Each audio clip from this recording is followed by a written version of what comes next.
On va passer aux questions. Quentin, tu voulais poser une question?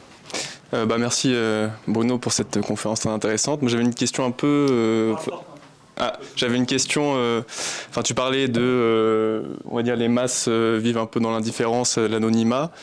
Et moi j'ai envie de savoir si tu avais pu voir ça aussi pendant ton voyage, comment le Parti communiste chinois il mobilise en fait dans la vie quotidienne, la vie concrète, quels sont un peu les organes masse liés au parti ou du parti qui organisent un peu les travailleurs au quotidien et aussi notamment au niveau de la jeunesse, comment la jeunesse elle est mobilisée, parce que par exemple en Corée du Nord le parti c'est les jeunesses du Parti communiste qui construisent les universités du pays. Il y a des cadres du parti qui racontent ça. Et donc du coup, c'était pour savoir un peu comment le parti vit un peu dans la vie quotidienne des masses, surtout en ville. Et après, j'ai une question plus sur l'aspect syndical, mais bon, vu qu'il y a beaucoup de questions, je vais... Je réponds question après question. Alors, à ma connaissance, les étudiants ne construisent pas les universités en Chine. Ça, c'est clair, c'est pas du tout pareil. Pour répondre à ta question, le Parti communiste chinois, il a 98 millions d'adhérents. C'est-à-dire beaucoup plus qu'avant. C'est-à-dire que Xi Jinping a voulu justement que le maximum de Chinois, alors quand même trier sur le volet, hein. Il ne suffit pas de dire je vais entrer au parti, non, attends, tu fais quoi voilà. Parce qu'il veut effectivement que les forces vives du pays participent à la construction du socialisme aux caractéristiques chinoises. Donc il faut les attirer dans le Parti communiste, ils ont quelque chose à faire. Alors, il y a un peu toutes les classes sociales. Il est évident que beaucoup adhèrent en se disant ça sera bon pour ma carrière, mais enfin bon, quelque part en Chine ça a toujours été comme ça. Hein. C'est-à-dire qu'on passait un concours et voilà, on faisait carrière. C'est mieux qu'un recrutement par, je dirais, l'hérédité, quoi. Hein. Bon. Ce qui est sûr, c'est que toutes ces organisations de masse, il y a la Ligue de la jeunesse communiste, les syndicats, les organisations de femmes, les organisations culturelles et autres, dépendent du parti, en fait. Xi Jinping l'a dit, le parti dirige tout. Voilà, c'est normal. De ce point de vue-là, il n'y a pas un iota qui sépare Xi Jinping de Mao Zedong, de ce point de vue-là. D'ailleurs, Xi Jinping, à quelques occasions, s'est réclamé de Mao Zedong, ce qui n'était plus tellement l'habitude, finalement. À dose homéopathique, mais il a parlé d'une longue marche vers le socialisme, il a quand même dit qu'il fallait être près des masses, hein, la ligne de masse, hein, la fameuse ligne de masse, etc. Voilà ce qu'on peut dire à ce stade. Alors, à Corée du Nord, je ne connais pas du tout. J'aimerais bien d'ailleurs aller voir, mais je ne connais pas. Peux-tu attendre, j'ai beaucoup de questions. Je voudrais d'abord demander, d'un point de vue technique, comment ça fonctionne, le fait que les gens sont propriétaires de leur logement si toute la terre appartient à l'État? Parce qu'à partir du moment où on a construit sur cette terre, qui est propriétaire? Ça veut dire, qu'est-ce que ça veut dire? Est-ce que ce sont des bouts amphithéotiques? Je ne sais pas, c'est une question technique. L'autre question, tu n'as pas parlé du grand bond en avant. Or, là, évidemment, comme avec l'Holodomor, tu as tous les millions de morts, etc. Mais par exemple, Geoffrey Roberts, que tu connais peut-être, qui a écrit le livre sur comment la Chine dirige le monde, enfin, il est en anglais, lui, il n'y croit pas. Il croit pas qu'il dit que quand on demande aux paysans, par exemple, des grands-parents qui sont morts, etc., il dit qu'on trouve très peu de témoignages. Donc, je ne sais pas, est-ce que les Chinois ont fait un bilan du grand bond en avant? Je sais qu'ils l'ont fait pour la révolution culturelle. Et le troisième point, c'est un peu idéologique, mais est-ce que tu ne penses pas que dans les années 60, quand Mao Tse-tung a dénoncé donc Khrouchtchev pour son révisionnisme, est-ce que la Chine n'est pas devenue beaucoup, beaucoup plus révisionniste d'une certaine façon que ne l'a jamais été les Khrouchtcheviens et le Parti communiste français, etc. Oui, trois bonnes questions. Alors sur le premier point qui est très technique, à ma connaissance, quand on est propriétaire d'un logement, on peut le vendre. Donc ça veut dire que ce n'est pas seulement un bail amphithéotique. Voilà la réponse que je ferai. Sinon, certains n'auraient pas, comme ils l'ont fait, acheté un deuxième, un troisième logement pour faire de la spéculation. Mais ça ne veut pas dire qu'ils sont propriétaires de la terre. Tu peux être propriétaire de logement sans être propriétaire de la terre. C'est un système juridique très original, dont je ne connais pas les détails. Il faudrait interroger des juristes chinois qui pourraient nous expliquer s'ils y arrivent, parce que ce n'est pas simple. Mais de toute façon, quand tu achètes, tu sais que c'est à toi et tu peux le transmettre. Simplement, comme c'est l'État qui est le propriétaire ultime du sol, les procédures pour prendre les terres qui sont disponibles sont beaucoup plus efficaces que chez nous. Chez nous, je crois qu'il y a une bagarre, une bataille rangée en ce moment pour faire une autoroute qui va de Toulouse à Castres. Quoi. Putain, mais pour aller à Castres, je sais pas, il faut une autoroute. Bon, ok, d'accord. Bon. Apparemment, c'est le BINS depuis des années. Ça a été pareil pour le TGV qui relie toujours pas Bordeaux à Toulouse. En Chine, ce genre de problème, c'est vite réglé, quoi. Voilà, c'est tout. C'est ça, en fait. C'est l'État. Et les Chinois, à partir du moment où la politique menée par l'État leur semble correspondre à l'intérêt général, ne s'opposent pas. C'est pour ça qu'ils n'ont opposé aucune résistance, par exemple, à la politique de l'enfant unique, qui a été quand même dure à supporter pour beaucoup de Chinois. Xi Jinping, il n'a qu'une fille, point final. Il a fait comme tout le monde, et voilà, allez, c'est dans l'intérêt général. La vaccination en Chine, les politiques de... Ok, on applique parce qu'on n'a pas envie de crever, c'est tout, voilà. Et puis on sait que l'État fait le nécessaire, etc. Contrairement à toutes les âneries qu'on a écrites, et moi j'ai écrit plusieurs articles valorisant au contraire la politique chinoise dans ce domaine, et notamment la façon dont ils sont passés du zéro Covid, de tout Covid, j'ai trouvé ça génial, moi.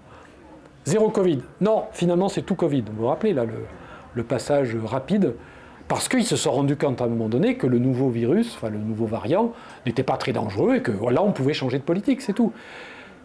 Et il y a eu des protestations, ils se sont dit, bon, s'il y a des protestations, c'est que les gens vont comprendre qu'il faut passer au tout Covid. Et ça s'est passé comme ça. On a dit n'importe quoi en après ça. Tes autres questions, c'était quoi? L'autre, c'était sur le grand bond en avant. Le grand bond en avant, alors.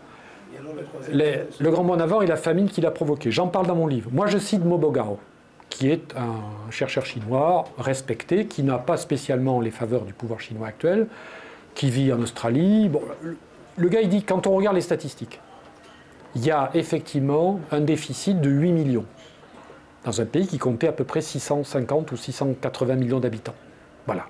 Sur ces 8 millions, il y a un tiers qui est dû à la catastrophe climatique. Tout le monde est d'accord pour dire qu'un tiers des victimes des années noires, 1959, 60, 61, sont dues à la catastrophe climatique et 2 tiers aux erreurs humaines.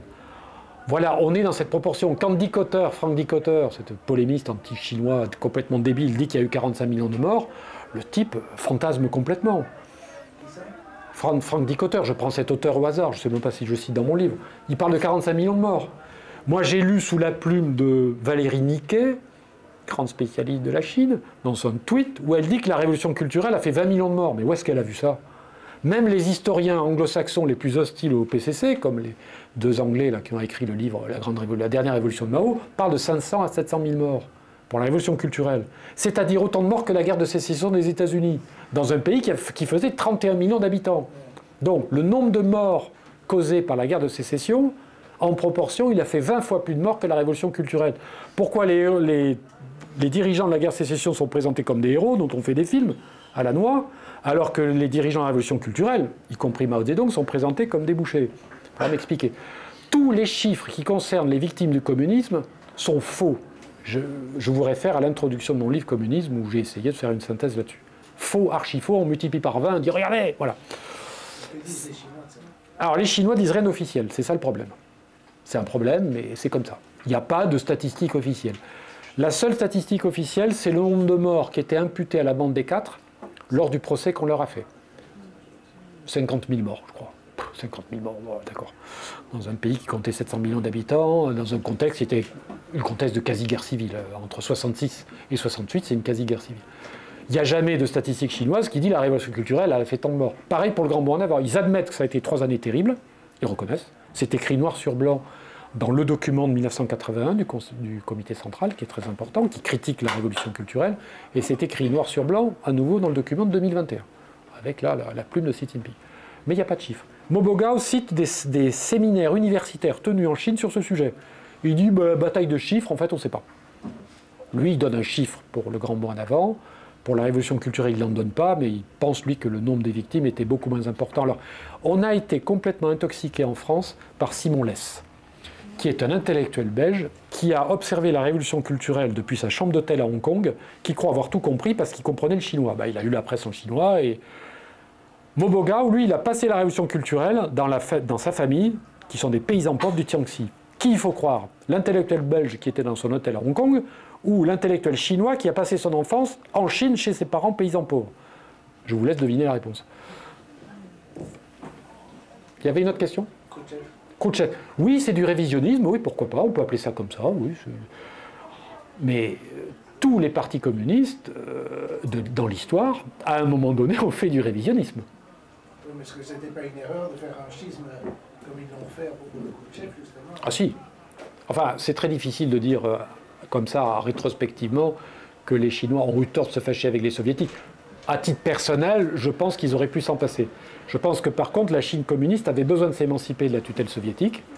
Elle pouvait le faire autrement. Elle a commis l'erreur de soutenir les Khmers rouges, par exemple, contre le Vietnam, erreur magistrale. Il y a eu comme ça quand même des aspects qui sont très critiquables. Maintenant, les Chinois, ils le savent, ça, ils ont fait le bilan de tout ça. Dans les documents que j'ai cités, dans l'esprit public, dans les manuels d'histoire, bon, ils disent, voilà, oui, il y a eu des erreurs. Voilà. Deng Xiaoping disait, je pense de Mao ce que Mao pensait de Staline. 70% positif, 30% négatif. Oui, c'est ce que Mao a dit de Staline et c'est ce que Deng Xiaoping a dit de Mao. Mais Deng Xiaoping a dit aussi, attention, ne m'opposez pas à Mao. Sans Mao, il a dit, nous serions encore au fond du ruisseau. Donc pas question de critiquer Mao pour ce qu'il a été dans la première période, un grand révolutionnaire qui a fondé la République populaire de Chine et qui a construit le socialisme. Qu'on critique après les errements de la révolution culturelle, d'accord. C'est ce que fait le document de 81 dont il est quelque part le rédacteur. Et ensuite, Xi Jinping a dit, n'opposons pas Deng à Mao et Mao à Deng. Il n'y a pas de rupture, il y a une continuité. Mais c'est ça la dialectique. Phase 1, phase 2. On est allé dans une direction, on a corrigé le tir, on va dans une autre direction. Ça ne veut pas dire que la première direction était fausse. Ça veut dire qu'elle avait fait son temps. Oui, je pense. Vas-y, Oui, madame. Je voudrais savoir comment vous voyez le rapprochement de Poutine et Xi Jinping derrière moi. Je le vois très favorablement. Il y avait ils ont signé Mais sur le plan économique, ils ont signé. tout à fait. La Russie est une vieille nation historique qui, si elle a renoncé au socialisme, n'a pas renoncé à la souveraineté. C'est déjà pas mal. La Chine est une vieille nation historique qui n'a renoncé ni au socialisme ni à la souveraineté. Que ces deux nations se rapprochent pour repousser l'hyperpuissance thalassocratique arrogante dont la capitale est Washington n'est pas en soi une mauvaise chose. Oui. Moi, je voudrais faire une remarque et aussi porter un certain nombre de questions. La remarque, c'est que même le capitalisme à la chinoise est différent du capitalisme tout court, de la même façon que la féodalité à la chinoise dans les bonnes époques était différente de la féodalité de chez nous. C'est-à-dire qu'en Chine, la prédominance du pouvoir politique au pouvoir économique est une vieille tradition et on retrouve cette situation en ce moment. C'est-à-dire, c'est le parti qui contrôle les capitalistes, tandis qu'en Europe, c'est les capitalistes qui contrôlent le pouvoir. C'est ça une différence. Maintenant, pour le reste, l'époque du passage au capitalisme, il ne faut pas qu'on oublie qu'il y a eu Friedman qui a été en Chine pour leur montrer comment est-ce qu'on fait du néolibéralisme. C'est-à-dire, on a l'impression que le parti a demandé à ce qu'il y a de plus agressif dans le capitalisme de montrer comment est-ce qu'on peut avoir des chats qui mangent les souris. Donc ça, c'est quand même une chose qu'il faut critiquer. Ensuite, je voudrais dire quand même que le niveau... Moi, je suis très content de ce qu'a fait la Chine. Oui, oui. Je suis très content des réalisations de la Chine, mais quand même, au point de vue social, c'est pas très différent de ce qu'ont fait la social-démocratie suédoise et ce qui était un peu le projet d'un capitalisme modéré. Enfin, je veux poser une autre question, c'est comment ça se fait qu'il n'y a pas un développement de l'autogestion en tant que troisième mode de pouvoir économique en Chine. Je sais, j'ai entendu dire, et vous allez me dire si c'est vrai, que Huawei est une entreprise en partie autogérée. Mais ce que je ne comprends pas, c'est que normalement, si on est socialiste, on aurait tendance à essayer qu'il y ait beaucoup plus d'entreprises autogérées que d'entreprises gérées par des gens qui veulent avoir des yachts. Voilà. Oui, alors, je réponds parce que là, il y a eu trop de choses. Premier point, parce que je crois que j'ai déjà oublié la moitié. Premier point, Friedman. Oui, bien sûr, les économistes néolibéraux sont allés se promener en Chine. D'ailleurs, dans les librairies en Chine, vous trouvez Williamson, Friedman, Hayek et tout ce que vous voulez. J'ai même vu Orwell, etc., en tête de gondole. Il n'y a pas de problème, les Chinois s'intéressent à tout. Ils traduisent tout, ils lisent tout. Ça, c'est un point. Nous, on traduit quelques trucs qu'on ne lit pas. Eux, ils traduisent tout, ils lisent tout. Y compris les néolibéraux. Mais attention, à mon avis, l'idée que les réformes économiques en Chine ont été inspirées par le néolibéralisme est une erreur monumentale. Pourquoi? Le néolibéralisme, c'est quoi? Je cite Friedman. La politique monétaire n'est pas de la compétence des États. Ah ben je ris alors. Parce que si en Chine, la politique monétaire n'est pas de la compétence de l'État chinois, je me demande de qui elle a la compétence. Et c'est Trump qui l'a dit. Il a dit, vous savez, moi, j'ai un problème. D'ailleurs, il a toujours un problème. Avec le président de la Réserve fédérale. C'était une présidente à l'époque. Xi Jinping, il n'a pas ce problème. C'est lui le président de la Réserve fédérale. Absolument. La monnaie est un instrument du pouvoir chinois. Elle n'est pas un instrument de l'oligarchie capitaliste comme aux États-Unis. C'est une énorme différence et c'est en contradiction flagrante avec la prescription majeure de l'école néolibérale représentée par Milton Friedman. Autre remarque, les Chinois n'ont pas appliqué le consensus de Washington cher aux néolibéraux, sous l'égide de Williamson. Ils ont appliqué le consensus de Pékin, c'est-à-dire on n'abolit pas, on ne privatise pas toutes les entreprises publiques, on garde un puissant secteur public, ça c'est fondamental. Les secteurs clés de l'économie en Chine sont entre mains de l'État. L'État contrôle les 3 grandes concentrations de capital. Il contrôle l'essentiel du capital industriel, et je pèse mes mots, en ayant un réseau d'entreprises publiques qui a la main sur toutes les industries lourdes. Celles qui sont fortement intenses en capital. Pas forcément par le nombre de salariés, je suis d'accord, mais par l'intensité en capital. Il contrôle le capital industriel. Il contrôle le capital foncier, puisqu'il est le propriétaire ultime de la terre, et il délègue l'usage des terrains à des collectivités publiques. Voilà. Troisièmement, il contrôle le capital financier, puisque 80 à 85% des actifs bancaires en Chine appartiennent à des banques publiques, qui n'ont pas à rémunérer des actionnaires privés pour faire du pognon, mais qui ont à financer le développement de l'économie. Ce qui explique que le secteur financier en Chine soit si ridicule en regard de la puissance de l'économie réelle, puisqu'encore une fois, la Chine, c'est 2,5% des capitalisations boursières, alors que les États-Unis, c'est 60%. Autre remarque, il y avait... alors, la social-démocratie, c'est une bonne remarque, et Xi Jinping s'est rendu en Norvège en 1979, dans une délégation.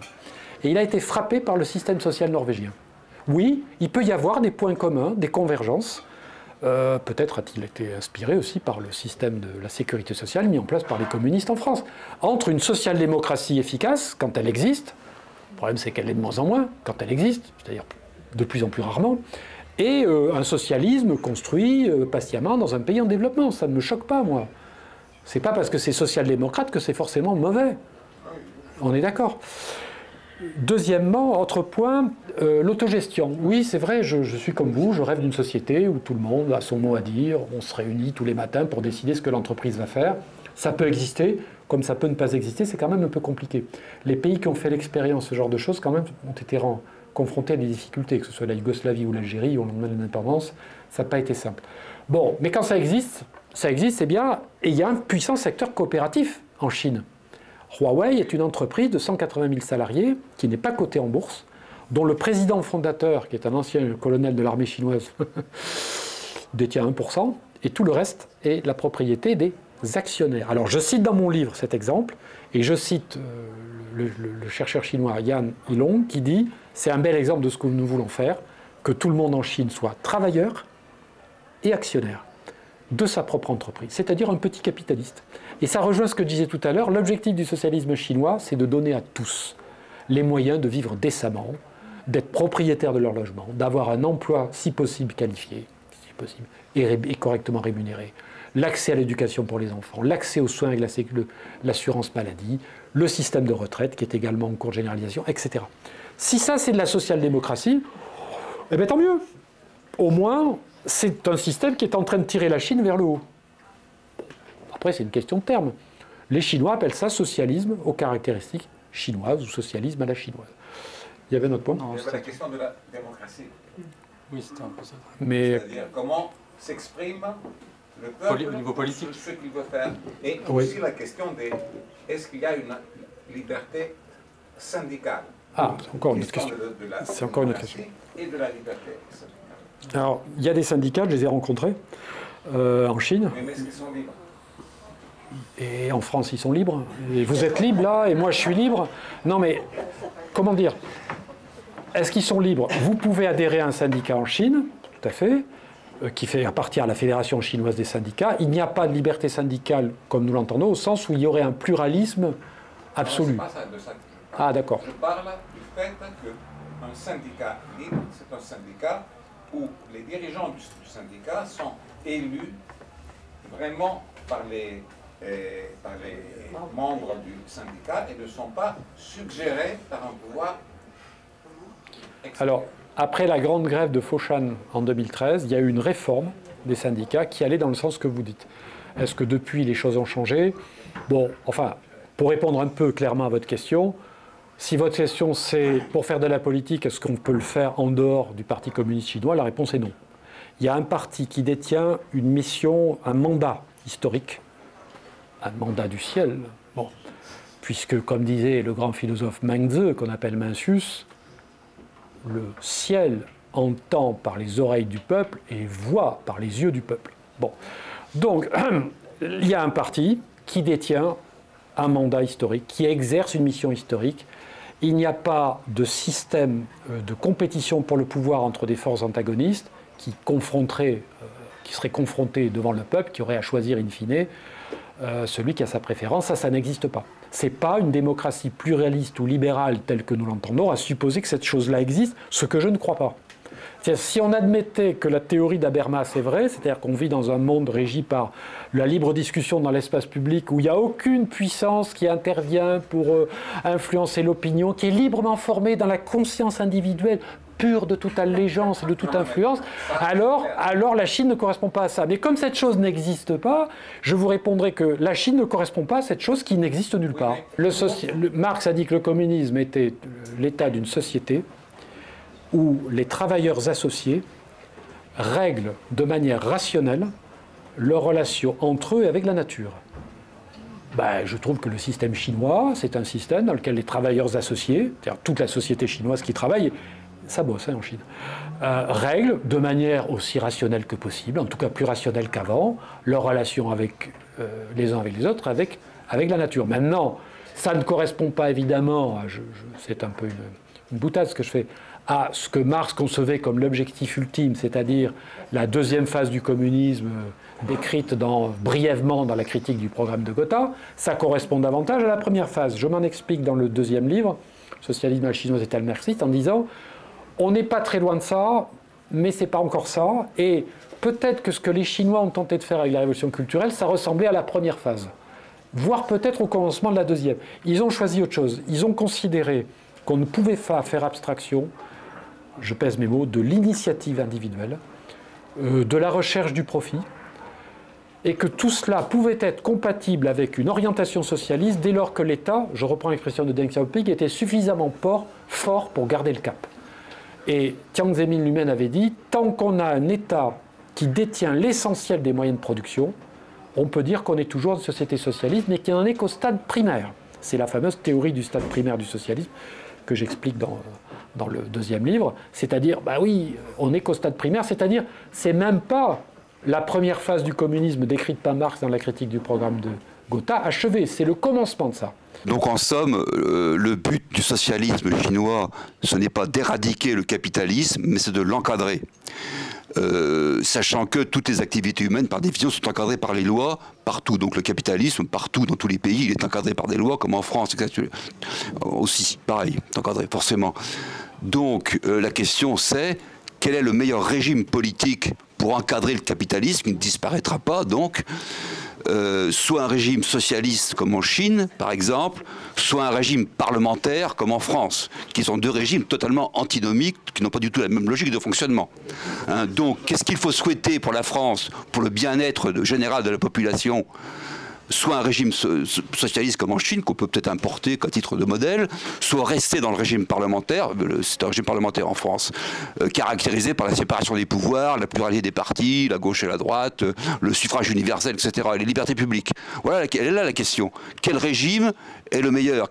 Vous devez avoir une préférence, peut-être vous, pour notre pays, pour la France. Régime parlementaire ou régime socialiste? Oui, alors je vais répondre précisément à la question, mais avant, je voudrais remplir 2 préalables. Mais votre question est très intéressante. D'abord, je ne pense pas que le régime socialiste chinois se limite à, ou se résume à encadrer le capitalisme. Le capitalisme est un mode de... Le capitalisme, d'ailleurs, est un mot que Marx n'a jamais employé. Tout à fait. C'est un mode de production.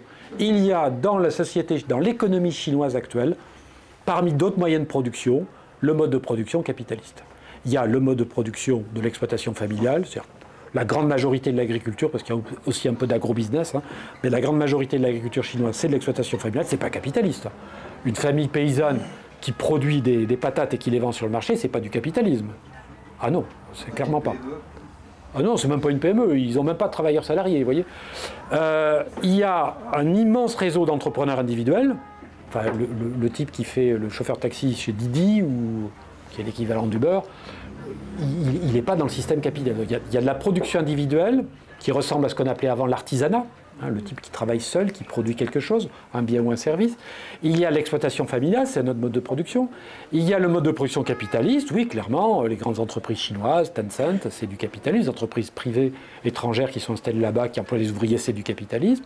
Il y a un mode de production qu'on pourrait qualifier d'étatique ou de socialiste. Alors je sais que là-dessus, la terminologie est fluctuante selon les uns et les autres, mais les grandes entreprises publiques chinoises ne sont pas les entreprises capitalistes. Ce sont des entreprises publiques qui ne rémunèrent pas d'actionnaires privés, qui répondent à une mission qui est celle de la création soit d'infrastructures de développement, soit de services fondamentaux pour la population.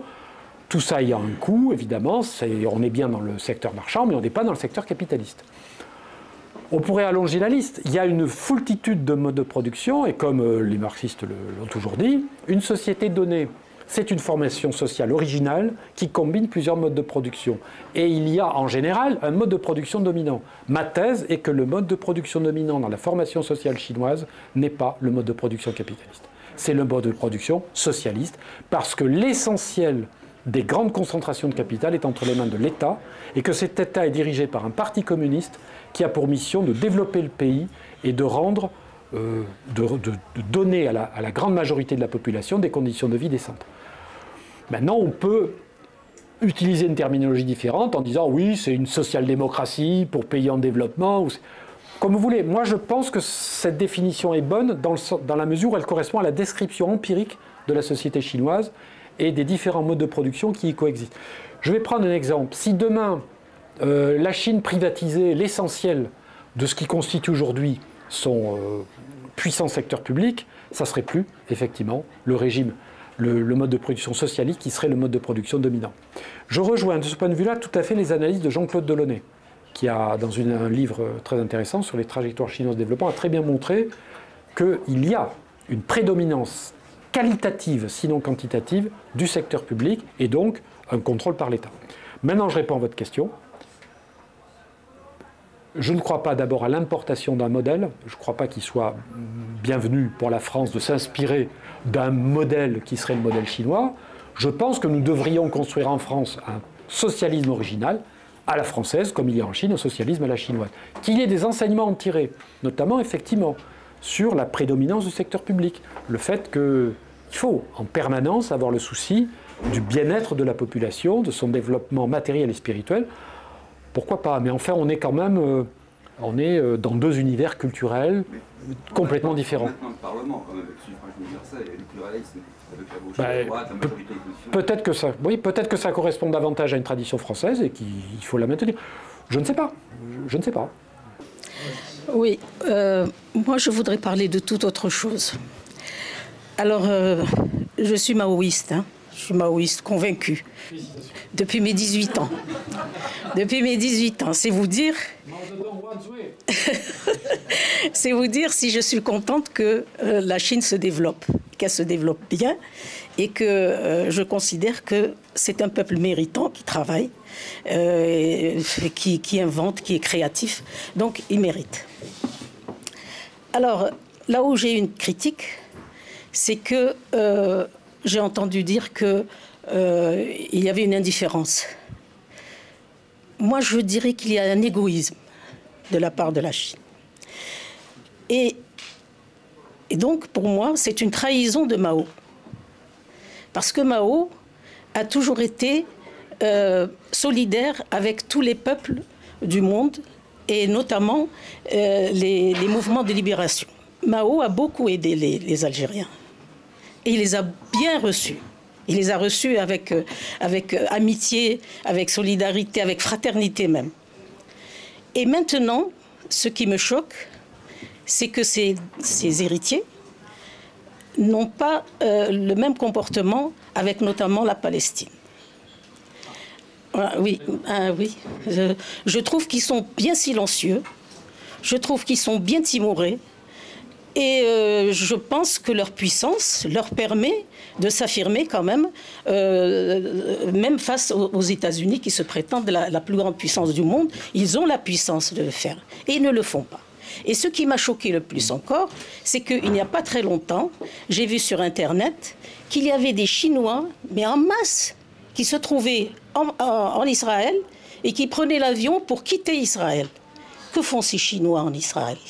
Très franchement. Alors, je vais répondre parce que vous avez d'abord parlé d'égoïsme. Bon. Ben, j'ai évolué en tradition. Oui, en trahison. Oui, non, enfin, la Chine n'est pas plus égoïste que les autres pays. Quand je parlais d'indifférence, c'était plutôt ce que j'avais observé des relations entre les gens dans la foule indifférenciée, des grandes agglomérations, ce côté un peu...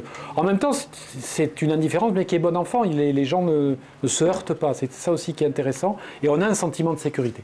Je réponds sur le point essentiel qui est effectivement la question palestinienne et la Chine. Alors, premier point, la Chine a toujours voté les résolutions en faveur de la Palestine à l'ONU. Contrairement à la France, elle a reconnu l'État de Palestine. Elle a donné beaucoup d'argent à l'autorité palestinienne. Elle a réuni les factions palestiniennes à Beijing, tout récemment, pour tenter de les réconcilier. Elle a joué un rôle majeur dans la réintroduction également de l'Iran dans le concert des nations. C'est important parce que l'Iran, c'est mon opinion, c'est la base arrière de l'axe de la résistance. Et que sans l'axe de la résistance, la Palestine, elle est finie. Autre point, lors des débats à la Cour internationale de justice de La Haye, le représentant de la Chine a indiqué, et la vidéo d'ailleurs se trouve sur YouTube, que le peuple palestinien soumis à l'occupation et à la colonisation avait un droit légitime à se défendre. C'est la raison pour laquelle la Chine n'a jamais condamné l'opération du 7 octobre. Vous savez la fameuse phrase « Vous condamnez le Hamas ?» La Chine n'a jamais condamné le Hamas. Voilà. C'est important. Maintenant, c'est vrai que ça, c'est ce qui se passe, effectivement, depuis l'aggravation de la crise. Enfin, ça ne date pas d'aujourd'hui. Et la Chine, comme grand pays, un très grand nombre de pays, et notamment de pays arabes, ou prétendument musulmans, a des relations avec Israël qui sont des relations de type économique ou technologique ou autre. Votre question, c'est effectivement, est-ce que la Chine ne devrait pas interrompre ses relations pour faire pression sur Israël? C'est une bonne question. Et personnellement, ça ne me choquerait pas que la Chine le fasse. Voilà, maintenant. Mais franchement, quand vous voyez le rôle des pays arabes et des pays musulmans en général à l'égard d'Israël, est-ce que c'est à la Chine de faire le premier pas? Est-ce que vous pensez que ce pays qui a des milliers de kilomètres, qui a ses propres problèmes, qui a des bases américaines sur toute sa façade côtière, qui a cette espèce de truc qui s'appelle Taïwan, à quelques kilomètres de ses côtes, et dont MacArthur disait que c'était un formidable porte-avions immobile au service des intérêts des États-Unis, n'a pas autre chose à faire? Est-ce que les pays arabes s'intéressent à la question de Taïwan? Est-ce qu'ils viennent aider la Chine à combattre l'impérialisme américain en mer de Chine et mer méridionale et orientale? Ce que je veux dire par là, c'est que la Chine elle a ses propres préoccupations, elle n'est pas comptable des problèmes du monde, et elle n'apportera aucune solution à la question palestinienne, parce que personne ne peut le faire, en dehors des Palestiniens eux-mêmes qui le font, tentent de le faire avec un courage remarquable, et d'un certain nombre de pays de la zone qui, parfois à leurs risques et périls comme la Syrie, ont été solidaires de la Palestine. Si les pays arabes avaient une position cohérente sur la question, et courageuse, peut-être que la Chine, effectivement, les rejoindrait. Mais je ne comprends pas ce raisonnement qui consiste à demander à la Chine ce que les premiers intéressés sont incapables de faire. Même si je serais heureux pour ma part que la Chine aille plus loin, effectivement, dans une politique plus ferme à l'égard d'Israël. J'ai une remarque et une question. Une remarque, lorsque tu as balayé d'un revers de main, le nucléaire, ça ne pollue pas, ça mérite un débat, je pense. Bon. Et puis, mais on ne va pas rentrer dans les détails là-dessus, ce n'est pas l'objet aujourd'hui. Et la deuxième question, ma question porte sur les verrues occidentales, ex-comptoirs, territoires, etc., comme Hong Kong, Macao, etc. Oui, alors où est-ce que ça en est ? Parce que les médias chez nous ont rabattu les oreilles sur la répression, etc. Voilà. Alors aujourd'hui, où est-ce que ça en est, puisqu'on n'entend plus parler ? La farandole des parapluies est terminée à Hong Kong. De toute façon, si cette partie de la population hongkongaise avait continué ce numéro, elle se serait tirée une balle dans le pied, mais vraiment qu'il aurait explosé plus que le gros orteil, hein, je peux vous le dire. Parce que vous savez, les Chinois, c'est pratique Hong Kong. C'est une espèce de sas pour les transferts financiers entre la Chine et un certain nombre de pays, un certain nombre d'opérateurs, y compris la diaspora chinoise d'ailleurs, qui a joué un rôle très important dans le financement des réformes. Mais Shenzhen, à côté de Hong Kong, c'est beaucoup plus important que Hong Kong. Vous avez tout autour de Hong Kong, dans le Guangdong, qui fait 120 millions d'habitants, des entreprises, des banques, enfin... Hong Kong, c'est la Chine. C'était un territoire chinois que les Britanniques ont pris à la Chine en 2 temps. D'abord avec le traité de Nanjing, qui a suivi la première guerre de l'opium en 1842, puis ensuite, après les conventions de Pékin en 1860, qui ont suivi le fameux sac du palais d'été. Voilà, donc je suis allé admirer les ruines il n'y a pas très longtemps. Donc, c'est terminé. C'était une colonie britannique qui a été restituée à la Chine, et les Chinois ont eu l'intelligence de le faire dans les règles de l'art, c'est d'attendre l'expiration du bail centenaire pour récupérer, voilà, sans violence. Alors que Deng Xiaoping aurait pu le faire à l'époque face à Margaret Thatcher, bon, qui nous aurait fait une deuxième guerre des Malouines à Hong Kong, mais bon. Ne faisons pas de politique fiction, ça a été réglé. Mais aujourd'hui, le territoire fait partie de la Chine, il a un régime d'administration spécial, comme vous le savez, il y a un fonctionnement de l'économie, de la société, de la presse, des clubs sportifs qui est tout à fait original. Ils ont leur propre monnaie, le dollar hongkongais. Quand vous passez l'espèce de frontière, bon, il y a un contrôle. Voilà, c'est le pays, c'est le système, hein, le dispositif qui a été mis en place à la suite de la rétrocession de ce territoire à la Chine populaire qui s'appelle un pays, 2 systèmes. Et ça fonctionne très bien. Vous avez une question là-bas ou pas? Oui. Il en reste 3, on va faire très rapide parce qu'après on doit rendre la salle à 17h. Pour aller encore dans le sens un peu critique quand même, parce qu'on a l'impression que ce que vous dites, c'est l'idéalisation de la Chine. Il y a quand même des problèmes, notamment au niveau de la classe ouvrière, qui a fait des révoltes récemment, notamment des ouvrières, et je veux bien que la plus-value va à l'intérêt général, mais enfin c'est quand même, à mon avis, un peu court. Où est le prolétariat en Chine? Vous voyez? Politiquement. Et je reviens à ce que disait Madame sur Mao. Je ne pense pas que Mao appuierait aujourd'hui ce genre de politique. Ah, ça, je suis d'accord avec vous, mais en même temps, c'est un peu de la politique fiction, puisque Mao n'étant plus là, il est difficile de convoquer ses mânes pour savoir ce qu'il en pensait. Où est la classe ouvrière? Où est le prolétariat en Chine? Ben, la classe ouvrière, elle est dans les chantiers, elle est dans les usines. Elle gagne mieux sa vie qu'avant. Elle a une assurance maladie qu'elle n'avait pas. Et si 90% des Chinois sont propriétaires de leur logement à peu près dans les villes, je suppose qu'il y a quand même une partie de la classe ouvrière qui est propriétaire de son logement, ce qui est quand même déjà pas mal. Après, vous avez raison. Il y a beaucoup de Chinois qui travaillent assez dur, qui travaillent beaucoup plus en moyenne que les Français, pour un salaire qui est modeste. Mais ce n'est plus un salaire de misère. Il peut y avoir des poches de misère, ça et là. Ça, c'est quand même très important. Le niveau de vie, le mode de vie, l'état sanitaire de la population, le fait qu'il y ait une scolarisation massive à 100%, tout ça, quand même, contribue à tirer vers le haut ce que vous appelez la classe ouvrière, qui n'est plus, en effet, aujourd'hui, dans la Chine, pourtant dirigée par le Parti communiste, la classe sociale de référence pour définir le processus en cours. Je suis d'accord avec ça. Ce qui faisait dire à Jean Bricmont tout à l'heure que c'était du révisionnisme. Oui, pourquoi pas? Le socialisme aux caractéristiques chinoises parle du peuple chinois, du peuple dans son ensemble, entend lui lui octroyer la prospérité commune, c'est-à-dire faire en sorte que tout le monde vive dans des conditions décentes et de mieux en mieux année après année. Il n'y a plus effectivement de référence à la classe ouvrière dans le discours officiel chinois, même si la classe ouvrière existe, si elle fait des grèves et si la lutte des classes, en dépit effectivement du silence des médias officiels chinois sur le sujet, continue à travers des grèves qui très souvent se terminent quand même par des compromis plutôt favorables aux grévistes. Enfin, j'ai cité l'exemple célèbre de la grève de Foshan en 2013, mais c'est un bon exemple, qui avait été étudié d'ailleurs par une journaliste de l'Humanité à l'époque, qui avait fait un très bon article, Catherine Barry, elle s'appelle.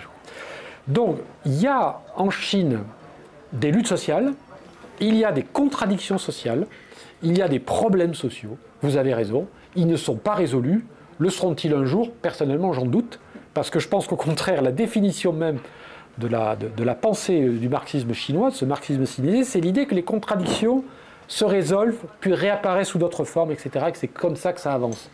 Ça avance à tel point que les Chinois qui avaient 36 ans d'espérance de vie, aujourd'hui en ont 78. Et que les salaires augmentent, et que ça va mieux dans l'ensemble pour à peu près tout le monde. Voilà. Non, non. Alors attendez, parce que ça part dans tous les sens. Alors attendez, la grève n'est pas interdite en Chine, attention. Non, non, non, non. Le droit de grève était reconnu par la Constitution dans sa première mouture. Il ne l'est plus. Ça ne veut pas dire qu'il est interdit. On est dans une sorte de vide juridique qui permet justement aux grèves d'avoir lieu. Il y en a beaucoup. Non, mais il y a des milliers de grèves en Chine. Peut-être pas par an, mais il y en a au moins des centaines par an. Il y a eu des périodes où il y en avait des milliers. Il y en a tout le temps. Ces grèves aboutissent assez vite en général. C'est rare qu'elles soient très longues. Celle de Foshan avait duré 3 semaines. Ça avait été jugé très long. Par des compromis signés par les syndicats, plus ou moins libres, avec la participation des collectivités locales ou des représentants du parti. Il faut savoir que dans toute entreprise, il y a un comité du parti aussi qui est là pour jouer le rôle de conciliateur, médiateur, etc. Et c'est en général à l'avantage des salariés. Donc il y a une dynamique des luttes sociales qui va dans le sens en fait de la hausse du niveau de vie, c'est-à-dire en fait de la constitution de ce marché intérieur qui est en train de prendre le pas sur les exportations. Alors ça c'est un sujet dont je n'ai pas parlé. Là aussi il y a un préjugé sur la Chine, l'usine du monde, qui ne vit que grâce aux exportations réalisées par les entreprises étrangères. Non mais n'importe quoi. La part des exportations dans le PIB chinois c'est 20%. D'accord? La moyenne mondiale, c'est 27%. L'Allemagne, c'est 47%. La Corée du Sud, c'est 41%. C'est-à-dire qu'en fait, l'économie chinoise aujourd'hui n'est pas une économie particulièrement extravertie. L'excédent commercial chinois, et ça inclut les entreprises étrangères, hein, qui emploient quand même un certain nombre de gens en Chine, c'est 2,5% du PIB chinois. En fait, l'économie, le dynamisme de l'économie chinoise vient de la demande intérieure, du marché intérieur, c'est-à-dire des salaires qu'ils distribuent. Et ça rejoint ce que je disais tout à l'heure, il y a une sorte de connivence ou une sorte de coproduction de ce marché intérieur de plus en plus dynamique par les luttes sociales, par la politique du gouvernement, par les initiatives locales, etc. Il y a une espèce de dynamique, hein, c'est intéressant à observer. Mais effectivement, il y a des luttes sociales, oui, ça va. Bonjour, merci pour votre intervention. Alors déjà pour répondre à, à quelques remarques, oui en plus je suis devant, à quelques remarques, moi je suis plutôt surpris et très agréablement surpris par votre conférence et j'ai trouvé les critiques pas forcément très justes, notamment sur le socialisme et sur le fait que beaucoup de gens ici ont l'air d'idéaliser le socialisme et de penser que c'est quelque chose qui vient comme ça d'un coup et pas que c'est un processus qui peut prendre des décennies voire même des siècles. Et donc notamment pour moi la Chine est complètement socialiste aussi et c'est pour ça que j'ai été très agréablement surpris par votre conférence. J'avais un peu peur que ça vire en mode c'est revenu au capitalisme, etc., ce qui n'est pas du tout le cas pour moi non plus.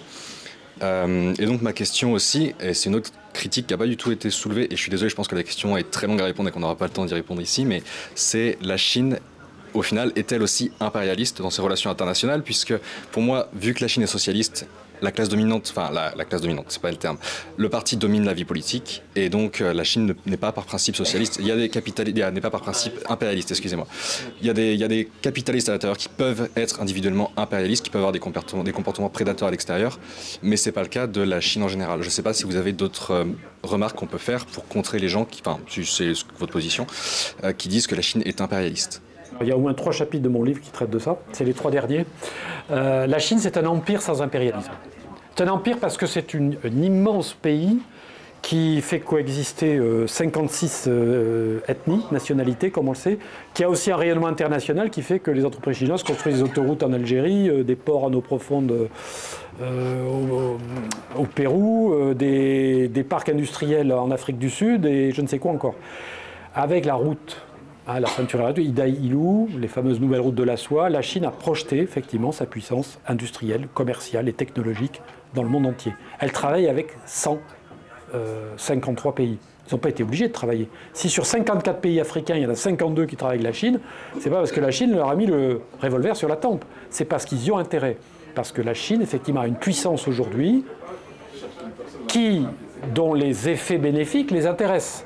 Quand elle est capable de construire des infrastructures en un temps record à un tarif intéressant et en employant autant que possible la manœuvre locale, c'est tout bénéfice pour les économies des pays concernés. Donc non, la Chine n'est pas impérialiste. L'impérialisme, c'est soit l'imposition par la force armée ou la menace de la force armée de ses propres intérêts au détriment des intérêts du pays visé. Ce n'est pas le cas de la Chine, elle ne fait aucune guerre depuis 1979. Après cette guerre, petite guerre contre le Vietnam, qui était une erreur, objectivement, à mon avis, de la Chine.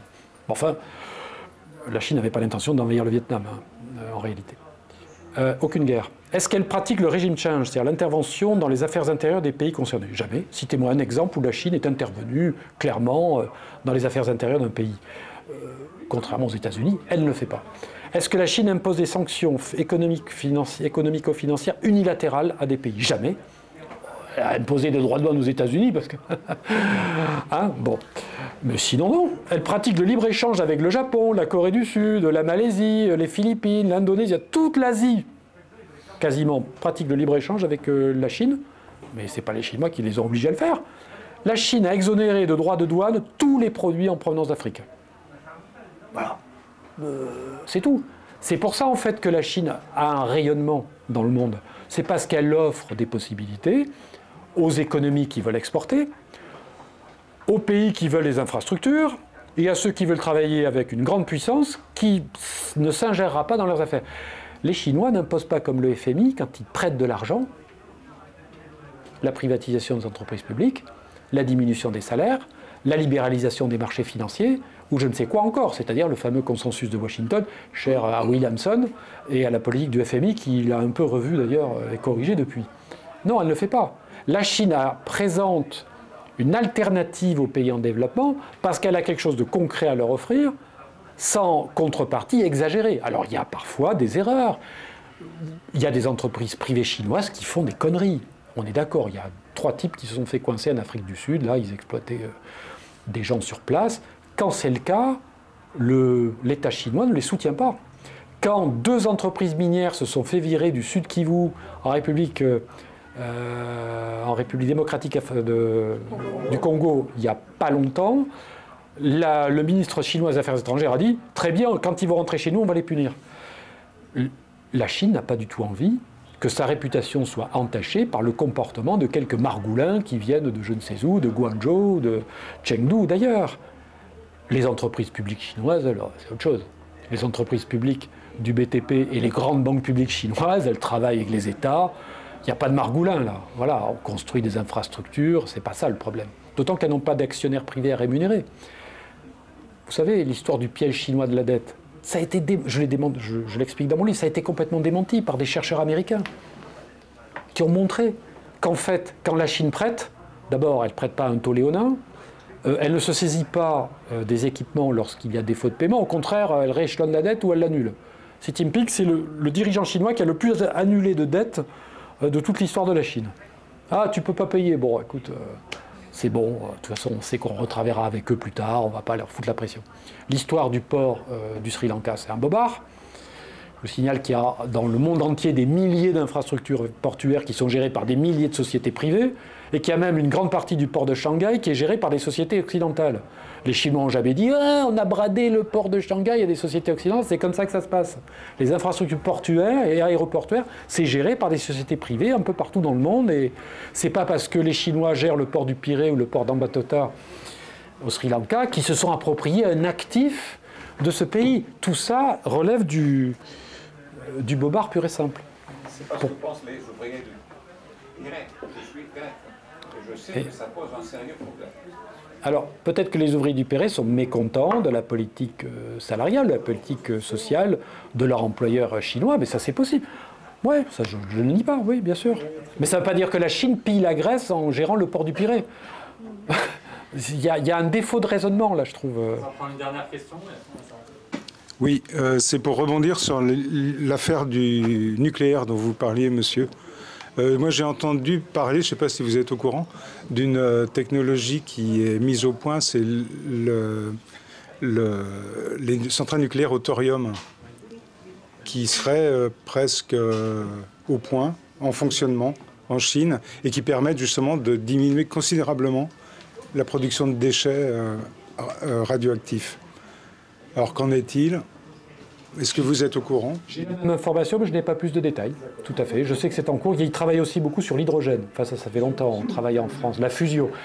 Il y a, au-delà des centrales de 3e génération qui existent aujourd'hui, la 4e génération, puis on va arriver...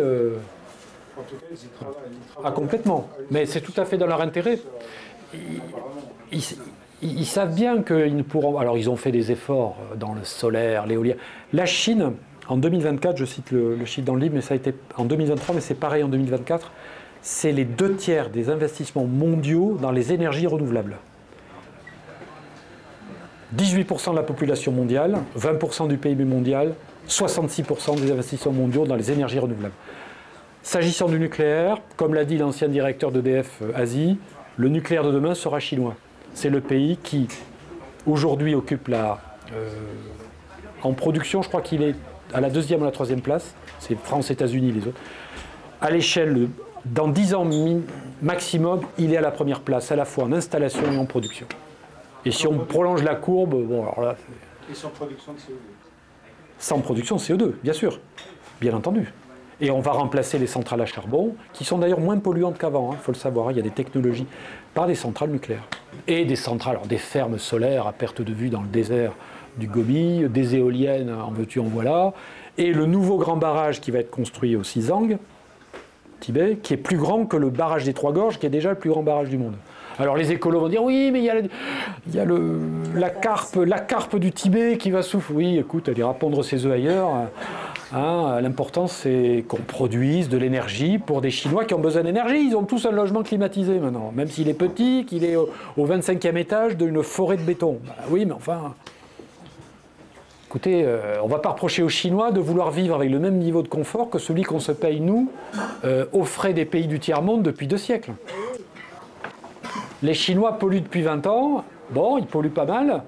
Ils vont polluer de moins en moins dans les 20 ans qui viennent. Et quand on fera le bilan global, on rasera les murs parce qu'on dira « Ouh, vous, par habitant, vous avez pollué au moins 10 fois plus. » Non. C'est de la mauvaise foi. Juste pour info, donc il y aura un café marxiste exceptionnellement en juillet, donc le 12 juillet. On va parler de French Theory, de marxisme occidental, etc. Et c'est Gabriel Roquil, voilà.